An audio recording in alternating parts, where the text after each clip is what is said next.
दोस्तों, मेरी चैनल पे आपका स्वागत है। अगर आपको मेरी कहानी अच्छी लगती है तो वीडियो को लाइक करना, कमेंट ज़रूर करना और चैनल पर नए हो तो चैनल को सब्सक्राइब ज़रूर करें। तो शुरू करते हैं आज की कहानी। तिलस्मी टापू भाग 1। काला घना अंधेरा, समुद्र का किनारा, लहरों का शोर रात के सन्नाटे में कलेजा चीर कर रख देता है।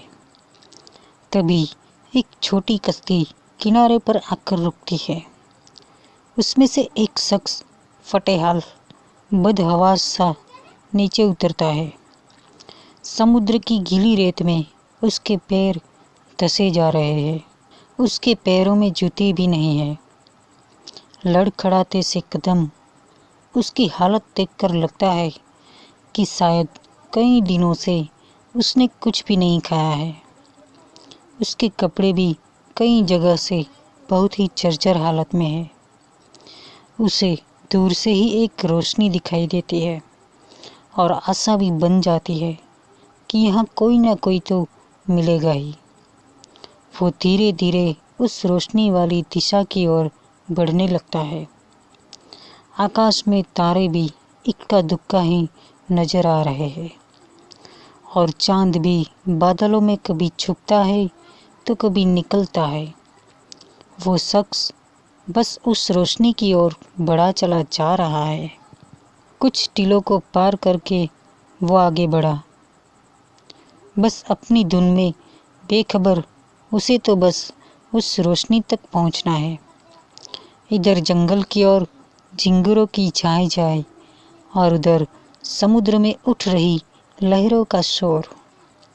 बहुत ही भयावह दृश्य है।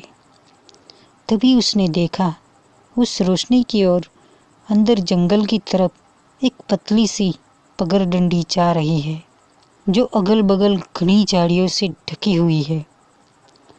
उस शख्स का ध्यान सिर्फ उस रोशनी की ओर है। तभी उसे महसूस हुआ कि उसके पैर ने शायद किसी को कुचल दिया। उसने नीचे की ओर देखा तो एक कीड़े को उसने कुचल दिया था, जिसमें से कुछ सफ़ेद गाढ़ा और लिबलिबा सा पदार्थ निकल रहा था। उसने अपने पैर को देखा तो उसके पैर में वो लिबलिबा पदार्थ लग गया था, जिससे उसका मन घिना गया। उसने अपने पैर को सूखी रेत में रगड़ा, जिससे वो पदार्थ पैर से छूट गया। अब उसका ध्यान फिर रोशनी की ओर गया और वो फिर से उस ओर बढ़ने लगा। वो उस रोशनी तक बस पहुंचने ही वाला था। वो चलता ही चला जा रहा था। बस रोशनी अब उससे ज़्यादा दूर नहीं थी।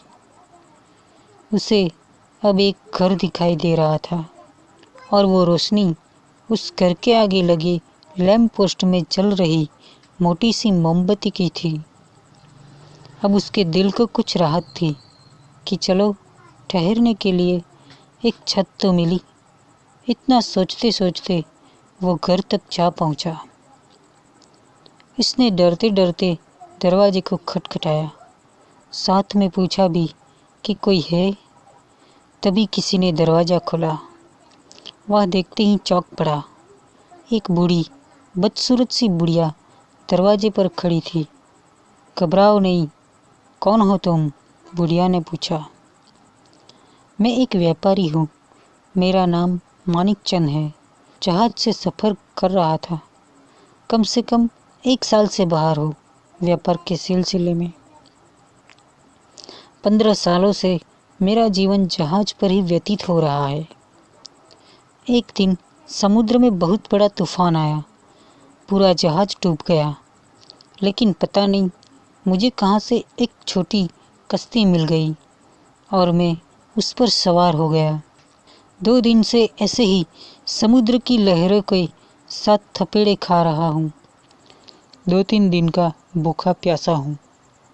आज इस किनारे पर कश्ती खुद ब खुद रुक गई। तब आपके घर के सामने लगे लैंप पोस्ट की रोशनी दिखाई दी और मैं उसी के सहारे यहाँ तक चला आया। मानिक चंद बोला। मैं चित्रलेखा, इस घर की मालकिन, वर्षों से यहाँ अकेले रह रही हूँ। हर रोज़ किसी का इंतज़ार करती हूँ, लेकिन वो आता ही नहीं। आज तुमने दरवाजे पर दस्तक दी तो लगा वो आया है। चलो अंदर आओ, मैं तुम्हें कुछ खाने को देती हूँ। चित्रलेखा ने कुछ भुना मांस और पीने का पानी मानिकचंद को दिया। मानिक बोला, लेकिन मैं मांसाहारी नहीं हूँ। लेकिन यहाँ तो यही मिल सकता, जंगल में जो मिलता है खाना पड़ता है। घर के पीछे एक कुआं है, लेकिन उसका पानी पीने लायक नहीं है। पीने का पानी भी मैं एक झरने से लाती हूँ। मानिक बोला, कोई बात नहीं। और 2-3 दिन से भूखा रहने के कारण उसने वो भुना हुआ मांस खा लिया और पानी पीकर चित्रलेखा का धन्यवाद किया। चित्रलेखा ने मानिक को एक बिस्तर दिया और बोली, तुम यहीं सो जाओ और कोई भी आवाज़ हो ध्यान मत देना। मैं तुम्हें विस्तार से तो नहीं बता सकती, लेकिन कुछ भी हो खिड़की से मत झांकना, फिर मत कहना कि मैंने आगाह नहीं किया। मानिक बोला, ऐसा भी क्या होता है रात को यहाँ? चित्रलेखा बोली, मैंने जो कहा उस पर ध्यान दो, ज़्यादा बहस मत करो। मानिक बोला, ठीक है, जो आप कहे। और मानिक बिस्तर बिछाकर आराम से सो गया। करीब आधी रात को कुछ आवाज़ें सुनकर उसकी नींद खुली। कोई मीठी धुन में मस्त होकर गाना गा रहा था। फिर उसे चित्रलेखा की बात याद आई, लेकिन अब उससे रहा नहीं गया और उसने पीछे वाली खिड़की खोलकर देखने की कोशिश की। क्या देखता है कि एक खूबसूरत सा लड़का 4 सफ़ेद घोड़ों के रथ पर सवार हवा में आसमान से उतरकर गाने गाते हुए चला आ रहा है। नीला आसमान तारों से जगमगा रहा और चांद की खूबसूरती भी देखने लायक है। लड़के की पोशाक देखकर लग रहा है कि जैसे वो राजकुमार हो। और घर के पीछे के कुएं से एक खूबसूरत सी लड़की गाना गाते हुए निकली। देखकर ये लग रहा था कि दोनों प्रेमी और प्रेमिका हैं। लेकिन जैसे ही उन लोगों ने मानिक को देखा तो देखते ही देखते राख में परिवर्तित होकर उड़ गए और उसी राख का एक झोंका जोर से मानिक के चेहरे पर लगा, जिससे मानिक दर्द से चीख उठा। मानिक की आवाज़ सुनकर चित्रलेखा भागकर हाथों में लैंप लेकर आई और पूछा कि क्या हुआ।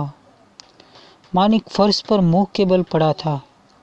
चित्रलेखा ने मानिक को सीधा किया और बोली, मना किया था ना कि किसी भी आवाज़ पर ध्यान मत देना। अब भुगतो, उस राख ने तुम्हारा सारा चेहरा झुलसा दिया। मना करने के बाद भी तुमने नहीं माना। अब चलो मेरे साथ, तुम्हारा इलाज करती हूँ। और चित्रलेखा ने रसोई घर से कुछ लेप लेकर मानिक के चेहरे पर लगा दिया, जिससे मानिक को कुछ राहत हुई। मानिक ने चित्रलेखा से पूछा, आखिर ऐसा क्या राज है और वो लोग कौन थे? कोई भटकती रूहें या कोई अनजानी ताकत है जो इंसानों को देखकर इस कदर वार करती है? कौन सी सच्चाई छुपी है इस जगह में जो आप मुझसे छुपाने की कोशिश कर रही है? चित्रलेखा बोली, रहने दो, बहुत लंबी कहानी है। सुनोगे तो तुम्हारा दिल दहल जाएगा। राज जब तक राज रहे तो अच्छा है। अभी तुम सो जाओ। रात का तीसरा पहर खत्म होने वाला है और सुबह होते ही तुम अपनी कश्ती को देखो अपनी जगह है कि नहीं और वापस लौट जाओ। बाकी बातें सुबह करेंगे। तो दोस्तों, अब आगे की कहानी अगली वीडियो में। अगली वीडियो देखने के लिए हमारी चैनल को अभी सब्सक्राइब कर लें।